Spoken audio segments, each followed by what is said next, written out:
মা লক্ষ্মীর আশীর্বাদ পেতে চান? 5টি নিয়ম মেনে চলুন।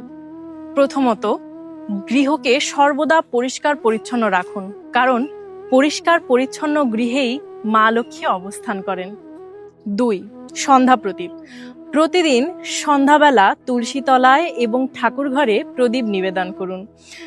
আর 3, যে গৃহে নারীদের সম্মান করা হয়, শ্রদ্ধা করা হয়, সেই গৃহেই মা লক্ষ্মী স্থায়ী হন। 4, অন্ন অপচয় বন্ধ। অর্থাৎ আমরা অনেক সময় কি করি, আমাদের প্লেটে অধিক খাবার নিয়ে ফেলি, কিন্তু পরবর্তীতে খেতে না পেরে সেটা ফেলে দিই। যারা অন্ন অপচয় করে, মা লক্ষ্মী তাদেরকে পরিত্যাগ করে। তাই অন্ন অপচয় বন্ধ করুন এবং ক্ষুধার্তকে অন্ন দান করুন। এতে মা লক্ষ্মী সন্তুষ্ট হন এবং প্রীত হন। এরপরে সর্বশেষ 5 নম্বর, কলহ এবং ঝগড়া যে গৃহে চলে সেই গৃহে মা লক্ষ্মী কখনো অবস্থান করেন না।